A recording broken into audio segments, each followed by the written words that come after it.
Bonjour. Cette vidéo est une suite d'une vidéo précédente que j'ai publiée et qui se trouve là ou ici. Et je te conseille, avant de pouvoir poursuivre la lecture de cette vidéo, de pouvoir d'abord, il est vraiment très important, d'abord d'aller voir ce qui se passe de l'autre côté pour ainsi comprendre la suite de cette vidéo. Donc, on s'était arrêté sur la partie de la euh, cacophonie qui se passe chez les partis, dans le parti républicain. Qu'est-ce que cela nous inspirait, en fait, à travers le désordre qui se passe actuellement chez les républicains. Donc, les républicains sont un parti après justement les élections législatives européennes, déchirées en tout cas en trois morceaux. En fait, je vais dire du moins trois morceaux. Déjà, il y a le premier morceau. Un morceau va aller avec Marine Le Pen et ce morceau est le plus populaire parce que Éric Ciotti a gagné les élections pour être président du parti parce qu'il avait les idées proches de Marine Le Pen. Il est parti avec une bonne partie justement de la direction et s'en suivra encore un duel judiciaire où il prouvera qu'il est toujours président. Bref, on connaît déjà le refrain. Ce sera en tout cas une longue histoire. Ce qui est sûr, il négociera une alliance avec Marine Le Pen parce qu'il doit, enfin, il croit en tout cas que Marine Le Pen sera la prochaine présidente de la République de France, ce qui est sûr. Et puis, il y a le deuxième morceau qui veut, ce deuxième morceau veut négocier justement le pot de vin de pouvoir avec le régime Macron. Ce sont celles et ceux-là qui veulent créer un front républicain commun contre le Rassemblement national. Et j'avais détaillé ça, il est de coutume, lorsque l'avancée des extrémistes, des droites, ronge ou bien s'accapare de tout l'électorat français, qu'est-ce qui se passe? Les traditions en France, les partis politiques de France s'unissent pour faire un front commun afin justement de contrer justement le Rassemblement national. Eh bien, avec ce deuxième morceau, on voit bien que la tradition est toujours maintenue. Et tu l'as vu dans tous les médias. Tous les médias ont accordé, en tout cas, une tribune, en tout cas, ouverte, déroulée de tapis rouge à tous ces députés et représentants, en tout cas, qui sont pour le Front commun contre le Rassemblement national, en voulant justement les diaboliser. Et puis tu as le troisième morceau, ce sont les républicains qui sont en tout cas des souverainistes, indépendantistes. Et cela risque justement de se retrouver soit d'aller vers les centristes, soit de se reconstituer un bloc qui, à la fois indépendant, de Renaissance, c'est-à-dire faisant partie du groupe de Macron, soit indépendant de la gauche, elle-même qui s'est rassemblée à Front Populaire, ou soit indépendant justement du Rassemblement national et de ses nouveaux alliés. Voilà les trois morceaux, en tout cas, ce qui se passe chez les Républicains. Et le plus surprenant dans, dans ça, justement, c'est quoi? Pourquoi je le martèle ici? C'est la violence à laquelle ce parti est en train de se déchirer. Cette même violence que connaissent justement les Africains autour du siège des partis politiques. Le cas le plus récent a été au Sénégal. On a tous vu des images. Lorsque il était question où Macky Sall devrait justement brandir encore le troisième mandat pour se faire réélire à sa propre succession. À Paris, le siège donc du parti est devenu une tentative de forcing physique. C'est-à-dire que en plein Paris, nous voyons des scènes que nous étions habitués à voir en Afrique, en tout cas. Et de la manière dont ces événements s'enchaînent, ben, tu verras qu'il y aura, je suis sûr, un bon coup d'État qui va justement s'est manifesté, qui va justement éclater en France. Pourquoi est-ce que je l'ai dit? Parce que c'est exactement les mêmes procédés qui déclenchent le coup d'État ou des scènes plus graves. Voilà pourquoi j'ai pris l'image de ce qui se passe de ce qui se passe en Afrique et ses conséquences, en tout cas, pour te montrer ce qui va arriver prochainement en France. Et je le dis toujours, que ça soit à la gauche ou comme ça soit à la droite, ou bien que ça soit l'extrémiste gauche ou droite, rien n'échangera. Parce que ce sont tous les mêmes personnes au service des industriels, au service des banquiers, au service des financiers anglo-saxons américains. Rien ne va changer. Et ne sois pas étonné qu'il y ait un coup d'État en France. Oui, dans tous les pays où toutes ces scènes se produisent, ça se solde toujours par des événements plus graves. Souviens-toi que quand tu remontes dans l'histoire, euh, lui, Napoléon Bonaparte, de lui, Napoléon Bonaparte, il y avait un coup d'État sous la Deuxième République. On va lire l'histoire. Il y a eu aussi un président français sous la Troisième République ou Quatrième République.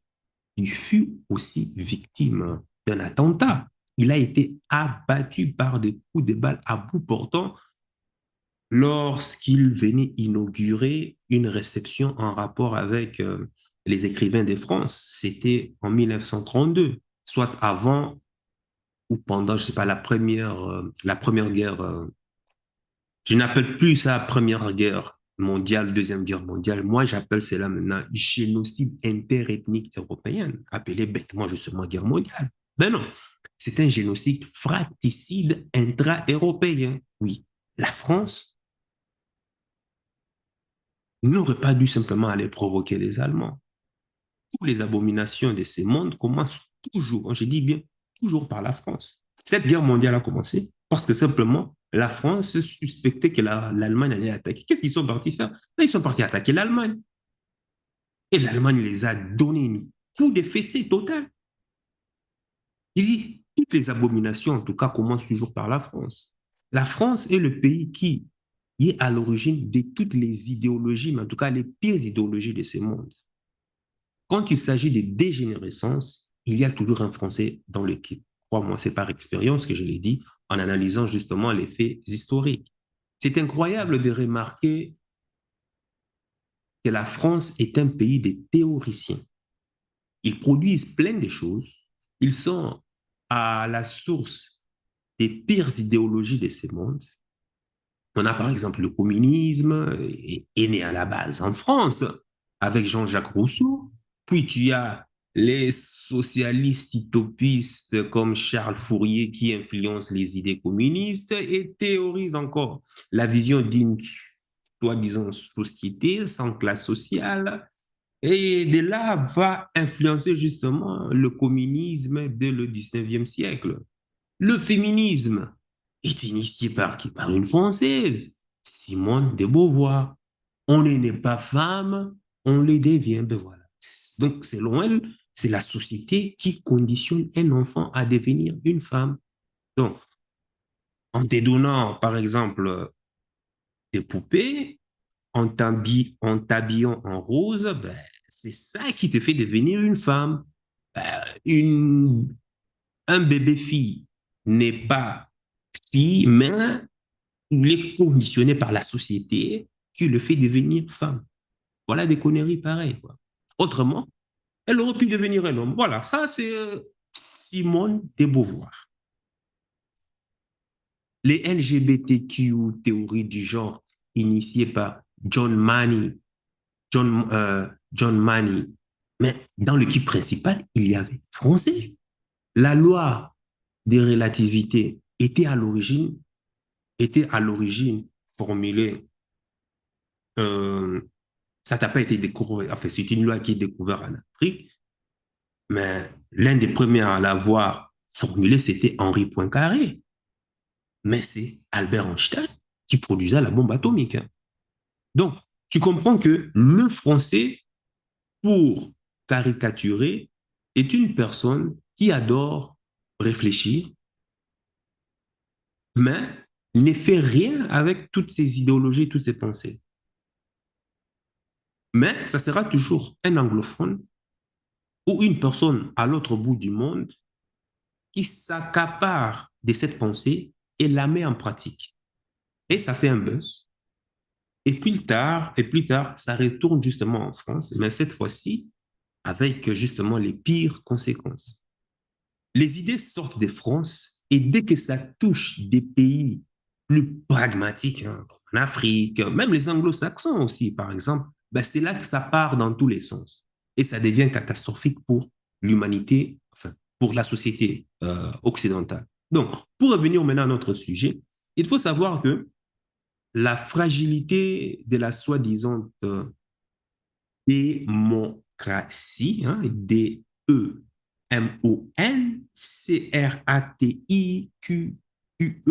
française, justement, qui éclate maintenant sous les yeux du monde entier, est un signe indicateur que le fondement même de l'État, donc de la République, en tant que tel, sont en danger parce que c'est un phénomène de déjà vu en Afrique et ça présage un avenir sinistre en France.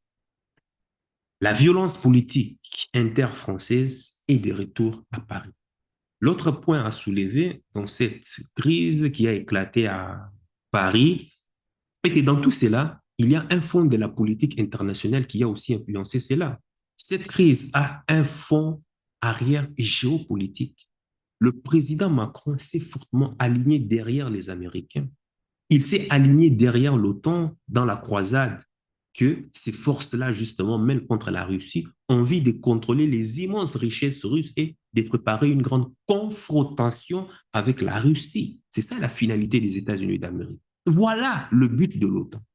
Maintenant, si depuis les années 90, 90, l'OTAN n'a pas arrêté de s'étendre vers l'Est, c'est parce que dans le calcul géopolitique, dans le calcul des géostratèges occidentaux en tout cas, la grande bataille pour le contrôle justement de la planète sera la bataille entre le géant occidental otanien dirigé par les États-Unis et le géant de l'Est, à savoir la Chine. Et pour y arriver, il faut d'abord démembrer la Russie. Et comme l'a dit le pape François, c'est pour cela que l'OTAN n'a pas arrêté d'avancer sur les territoires des anciennes républiques de l'URSS pour venir jusqu'à Kiev, aboyer aux portes de Moscou. Ce ne sont pas mes mots, hein. C'est le pape François qui l'a dit. Ce sont les mots du pape du Vatican. Et là, je cite encore le pape qui a reconnu une évidence. Mais la guerre que nous connaissons depuis 2022 entre la Russie et l'OTAN qui utilise justement l'Ukraine comme un proxy a enfin commencé au moins depuis 2014. Ça, il faut le savoir. Lorsque l'aide par l'OTAN, euh, le gouvernement, l'aide par l'OTAN, le gouvernement de Zelensky, en tout cas, s'est mis à écraser les Russes ukrainiens. Mais on peut encore aller plus loin aussi que ça. C'est une guerre qui a commencé lorsque, après la chute du mur de Berlin, l'OTAN a commencé à grignoter les anciennes républiques de l'ex-URSS et approcher ainsi les portes de Moscou. Le tout pour avaler, c'est partager l'immense territoire russe et arriver face à la Chine pour la bataille des titans, la bataille d'Armageddon.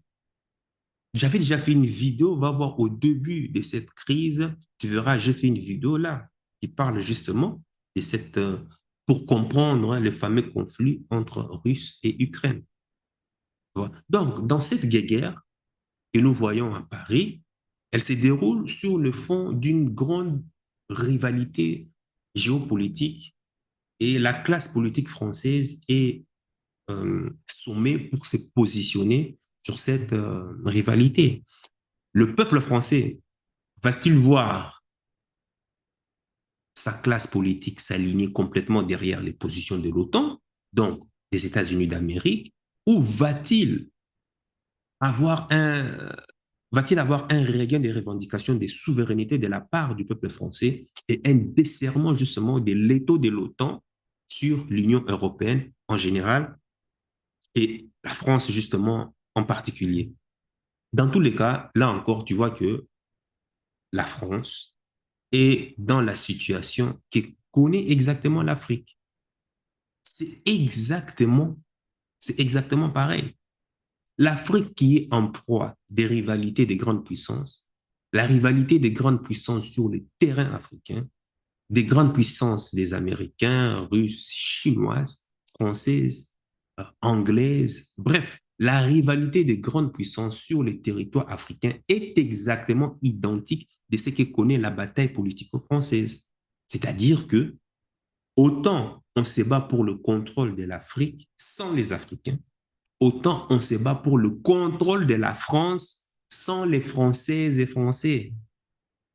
Qui se bat pour le contrôle de la France sans les Français? C'est là la bonne question.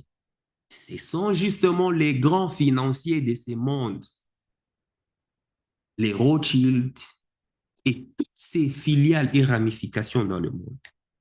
Et puis tu as les Rockefeller, l'US Steel, le Rockefeller et tous les multinationaux qui contrôlent les pétroles et les grandes nécessités de ce monde. C'est eux.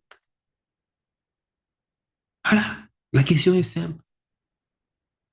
En troisième partie maintenant, on va voir les conséquences des élections du 30 juin qui arrivent là dans quelques jours. Pour moi, d'après mon analyse, et là, ça ne concerne que mon avis, sur les conséquences, je vois soit une défaite sanglante de la France lors des élections législatives, une défaite qui va amener justement le président Macron, enfin, s'il est logique hein, à présenter, s'il est logique en tout cas, ça va lui amener en tout cas à présenter sa démission de la présidence de la République française parce que il n'a pas pu gagner la majorité absolue à l'élection législative, déjà dès 2022 déjà. Donc, il y a ça. Et puis, deuxièmement, il a été copieusement battu ici aux dernières élections législatives de l'Union européenne hein, qui s'est déroulée le 9 juin 2024. Maintenant, si le 30 juin, le président Macron et son parti La Renaissance se prennent encore une grande défaite, une grande raclée, il ne lui restera plus qu'à démissionner. Maintenant, s'il doit donner sa démission à cause de l'échec suite aux 3 élections consécutives, il a compris qu'il ne peut pas gouverner la France dans ces conditions, il faudra justement que les juristes nous disent si le président Macron, n'ayant pas fini son deuxième mandat, aura-t-il le droit d'être candidat à la prochaine élection présidentielle? Voilà pourquoi dans la vidéo précédente, j'ai parlé le complot, le projet derrière le troisième mandat. C'est quelque chose qui s'est déjà passé. Avant que le général de Gaulle ne prenne le pouvoir, il y avait notre président dont la France a complètement effacé de son histoire. J'ai oublié son nom. C'est ce président qui est parti, qui a donné le feu vert pour pouvoir attaquer l'Allemagne. Et la France en est pris une raclée. Et qu'est-ce qui s'est passé? Le général de Gaulle a mis fin, a abrégé sa vie. Donc, qu'est-ce que je veux dire maintenant ici? Maintenant, revenons d'abord à nos sujets. Est-ce que d'abord tu me comprends? Je vais reformuler ça autrement. Enfin, ce que je vais dire ici, c'est Au cas où il perd, Macron perd et qu'il démissionne, cela ne veut-il pas dire qu'il a quitté la politique? Ça ne veut pas dire qu'il a renoncé à faire la politique parce que, désolé de le dire, mais Macron est un loup-garou de la politique. Il faut imaginer que même s'il va démissionner, ce sera dans le but simplement de revenir. Voilà pourquoi je parlais du projet du troisième mandat. Voilà le but derrière la dissolution justement de l'Assemblée nationale. Il y a déjà ça. L'autre conséquence à venir est là justement la disparition des partis politiques. On peut déjà voir la disparition du parti Le Républicain. Normalement, après le 30 juin, il n'en restera rien du parti républicain. Ça sera du passé. On parlera du parti républicain dans l'histoire du passé. Il était, il y avait. Le parti républicain sera conjugué à l'imparfait ou bien au passé composé. La mort de la philosophie gaulliste même, ça sera fini. Si le siège du Parti républicain est le siège où les gros bras s'affrontent, c'est parce que c'est la destruction. C'est parce que la destruction est évidente. Et ce n'est pas en tout cas Nicolas Sarkozy ni Brice Willis qui viendra sauver le monde. Sarkozy doit d'abord régler ces problèmes des bracelets électroniques et le fantôme justement des Kadhafi qui ne cesse de le poursuivre pour justement demander justice. Et l'autre conséquence est que la France bascule dans le mouvement d'extrême droite après les 30 juin. C'est-à-dire que on va avoir à la tête de la France des gens qui prônent la France d'abord. Il n'y a pas de mal en ça. Encore faudra-t-il maintenant ici définir maintenant. Ouais, si la France d'abord la France aux Français, ok. Qu'est-ce que ça veut dire être français alors? Ça, c'est une question d'abord à résoudre, à comprendre déjà. Que, que justement ces extrémistes devront d'abord définir. Des gens qui vont probablement revendiquer en tout cas un néocolonialisme et impérialisme décomplexé en tout cas. Ce qui est sûr en tout cas, ce sera une période difficile pour les étrangers en France et surtout plus difficile encore pour les Françaises et Français issus de l'immigration arabe, de l'immigration noire de l'Afrique subsaharienne. Bardella, ici, qui va probablement remplacer Attal, ça veut dire que la politique va se radicaliser et qu'il va y avoir des conflits, justement, frontaux entre le gouvernement qui arrive et une partie moins importante de la France issue de l'immigration maghrébine et de l'immigration euh, négro-africaine. Ça va être une épreuve très, très, très difficile. L'autre conséquence est que tout ce qui a été fait depuis les 7 années de gouvernance Macron va commencer, après en tout cas le 30 juin, à réjaillir dans les différents tribunaux de France sous forme de scandales. Et ça, on en a l'habitude, ce n'est pas nouveau.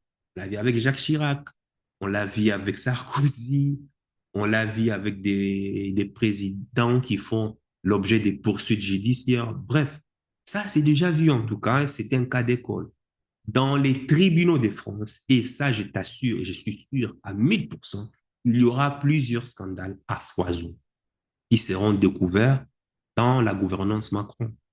Autant Nicolas Sarkozy s'est retrouvé devant les tribunaux, je vois déjà tous les scandales qui traînent, en tout cas, qui vont traîner suite à la gouvernance Macron, qui vont conduire justement Emmanuel Macron devant les tribunaux de France. Ces 5 conséquences, en tout cas, sont basées par rapport à ce qui s'est déjà produit dans le passé à travers la première, deuxième, troisième République de France, puis de ce qui est en train de se passer aussi en Afrique francophone. Mais non, Si je me trompe, il n'y a pas de souci. Je ferai encore une autre vidéo pour te dire que je me suis trompé dans l'analyse. Avant de clôturer, je voudrais déjà dire qu'il y a une autre conséquence aussi, autant que je suis en train d'y penser. Euh, Est-ce que l'Afrique est en train de lire justement l'échiquier géopolitique international où les Africains sont là juste en train simplement, je sais pas, de penser à remuer les fesses sur les réseaux sociaux? Qu'est-ce que les Africains, est-ce que les Africains sont en train de comprendre le basculement des cartes de la géopolitique mondiale? Parce que le moment que nous sommes en train de traverser là, c'est un moment propice pour les Africains de prendre leur liberté à la suite du déchirement qui sévit en France actuellement. Est-ce que les gens sont en train justement de penser à ça, oui ou pas?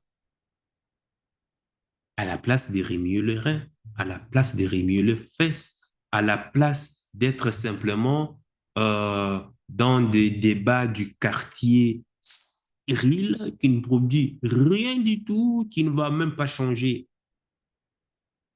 son quotidien. Au lieu de ça, est-ce que les Africains sont là en train de lire, de comprendre, d'analyser, de déchiffrer, de consulter, de décortiquer ce qui est en train de se passer ici en Occident? Il n'y a jamais eu dans toute l'histoire, depuis en tout cas 2150 ans ou bien 2200 à 2500 ans, une telle période propice pour l'émancipation africaine. Nous entrons dans l'ère des Verseaux et je ne cesserai de le dire. Va voir ma vidéo sur les religions. Pourquoi est-ce que je ne fais pas les religions? Pourquoi je ne fais ni religion, ni quoi que ce soit, ni croyance ou ces genres de trucs à la con? Pourquoi moi, je pratique la spiritualité africaine? Cela ne veut pas dire que je n'étais pas dans les religions. Si, j'étais dans les religions. Hein. J'ai analysé, consulté l'islam. J'ai vécu dans des familles musulmanes. Je sais de quoi je suis. Je suis né dans le christianisme. Bref, après maintes années, j'ai compris que c'est vraiment du n'importe quoi. C'est vraiment une interlope. Va voir cette vidéo qui va apparaître là ou ici. Nous entrons dans l'ère du Verseau, l'ère des hautes fréquences. L'alignement des étoiles est extraordinairement favorable et propice à la liberté totale de l'Afrique des griffes de l'impérialisme occidental. Les Africaines et Africains doivent se saisir de toutes les opportunités pour se libérer.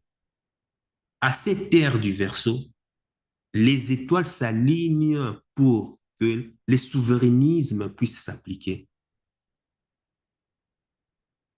Encore faudra-t-il que les gens puissent comprendre, puissent déchiffrer, puissent discerner ces bons moments qui nous est favorables. Malheur et maudit soit le peuple qui ne seront pas au rendez-vous.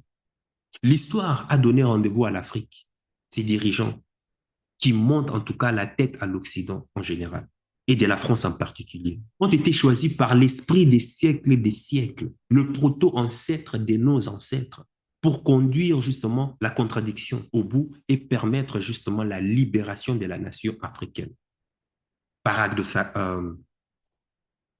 Paradoxalement, le président Macron et celles et ceux qui vont les succéder à la tête de la France ont été choisis pour que, par eux, y compris par leurs erreurs et leurs fautes, justement, que l'Afrique soit libérée. Ah oui, oui,